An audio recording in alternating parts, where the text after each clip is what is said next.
Bienvenue pour cette exploration de vos sources. Aujourd'hui, on va parler Facebook et images professionnelles. Oui. On a tous vécu ça, non? Voir une super pub, on clique sur le profil et là, oups, Ah oui. une page un peu laissée à l'abandon. Ça jette un froid par rapport à la pub si pro, non? C'est presque suspect. Absolument. Et c'est un vrai problème de cohérence en fait. Si la vitrine, donc le profil ou la page, ça fait un peu fouillis quoi. Hmm, Peu d'interactions, des posts qui datent ou qui n'ont rien à voir, alors que la pub, elle, est nickel, la crédibilité, elle en prend un coup. clairement. Donc l'objectif ici, c'est vraiment de voir ce que les sources nous disent pour rendre ce profil Facebook plus pro, plus percutant. D'accord.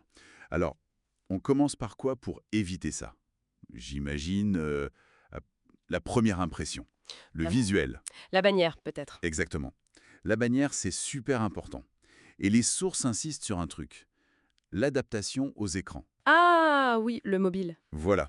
Sur mobile ou tablette, la photo de profil peut cacher une bonne partie de la bannière. C'est un piège classique. Ok. Donc, il faut vraiment anticiper ça, laisser un espace vide pour que le message clé reste lisible. Il faut que ce soit clair, assez grand et pertinent, bien sûr. Et la photo de profil elle-même. On évite la photo du chat si on est consultant, même s'il est adorable. Ben oui, idéalement, on évite. Plutôt une photo de soi. Claire, professionnelle. Ou alors un logo bien défini. D'accord. Et c'est pas juste pour faire joli, hein. Les sources rappellent qu'un profil sans photo, parfois ça peut même bloquer des publications dans certains groupes. Et puis bon, ça inspire pas confiance, quoi. Logique. Ensuite, il y a cette petite section intro ou bio. Les sources donnent des astuces là-dessus, Oui, c'est un bon endroit pour un message clé. ou un lien super important. Mais attention, Hmm. attention aux liens qui deviennent cliquables tout seuls. L'exemple cité, c'est system.io. Parfois, ça transforme un lien texte en lien direct, et on perd l'affiliation. Ah oui, d'accord, le piège technique. C'est ça. Faut parfois ruser, mettre un espace pour que ça reste du texte simple, si on veut pas qu'il soit cliquable directement, là. Et aussi, un conseil, évitez de mettre son email ou son téléphone en public, là, pour le spam. Très juste. Et la section à la une, featured, on peut y mettre quoi concrètement? Alors ça, c'est super stratégique. C'est comme une mini vitrine. On peut y mettre des liens vers des offres, des témoignages, un portfolio. Ok, c'est visuel. Oui, et il y a une astuce un peu contre-intuitive qui ressort des sources. L'ordre d'affichage est inversé par rapport à l'ordre de création. Attendez, comment ça inversé là? Le dernier élément qu'on crée, il apparaît tout à gauche. Ah bon? Donc si je veux un truc à gauche, faut que je le crée en dernier? Exactement. Il faut le penser à l'envers si on veut une séquence logique, comme le fameux triptyque d'images dont parlaient les sources. Faut créer l'image de droite, puis celle du milieu, puis celle de gauche. Ah ouais, d'accord. Marrant, hein. Fallait le savoir ça. Merci pour l'info. Autre point qui revient, le nombre de publications sur le profil. Moins c'est mieux, c'est ça l'idée. C'est le conseil qui est donné, oui. Mieux vaut avoir peu de publications visibles, mais qu'elles soient vraiment pertinentes. Et avec de l'engagement si possible. Donc, on nettoie. Voilà. On masque ou on supprime les vieux trucs pas pertinents. Les jeux, les partages, trop perso. La raison, elle est double. D'abord, éviter que les gens scrollent pendant des heures. Oui. Et surtout, éviter qu'ils tombent sur des pubs de concurrents. Quoi? Des pubs de concurrents sur mon profil perso? Et oui, ça c'est un truc que Facebook fait maintenant, apparemment. Les sources le confirment. Ils insèrent des pubs même dans les fils d'actualité des profils perso quand on scrolle. Ah ouais, d'accord. Ça, c'est c'est redoutable. Vraiment bon à savoir.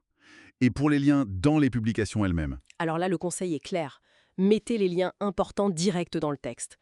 Faut pas se reposer que sur le lien en bio ou en lien perdu dans les commentaires. Ok, direct dans le post. Oui. Et vérifiez vos liens. Surtout les liens affiliés. Une petite erreur, ça peut coûter cher. Ah, et aussi, épingler une publication importante en haut du profil. C'est une bonne stratégie. Avec un cadeau, une offre? Très clair. Dernière question importante soulevée. Utiliser son profil perso ou une page dédiée? Alors, pour faire de la pub, les sources sont formelles. Il faut une page. C'est mieux, c'est fait pour. D'accord. D'ailleurs, on peut inviter ses amis à aimer la page depuis son profil perso. Apparemment, c'est plus simple depuis l'appli mobile. Mhm. Et surtout, le point clé, c'est la clarté. Si on a plusieurs activités très différentes, mieux vaut des pages séparées. C'est comme des panneaux indicateurs sur une autoroute, quoi. Ça évite que les gens se perdent. Logique. Donc, pour résumer un peu tout ça, l'optimisation d'un profil ou d'une page Facebook, c'est un travail de cohérence et de clarté. Oui. Il faut des visuels soignés, adapté aux différents formats, du contenu pertinent mais pas trop nombreux, des liens bien placés, vérifiés et une communication claire sur ce qu'on propose. En gros, construire une vitrine pro qui inspire confiance. Donc si je comprends bien, le profil, c'est pas juste une présence en ligne. C'est un vrai outil, un peu comme un vendeur silencieux qui bosse pour nous tout le temps. Sinon, il risque de saboter tout le reste, quoi. Tous les efforts marketing. Exactement. Et ça soulève une question intéressante d'ailleurs pour aller plus loin. Ah, Jusqu'où on doit pousser cette optimisation? Où est la limite entre une présentation super pro, nickel, et une image qui pourrait sembler, je sais pas, trop lisse, voire un peu artificielle pour certaines audiences? bonne question. La différence entre pro et froid, peut-être. Intéressant à méditer. Merci beaucoup pour cette analyse très concrète Avec plaisir. et à très bientôt pour une nouvelle exploration.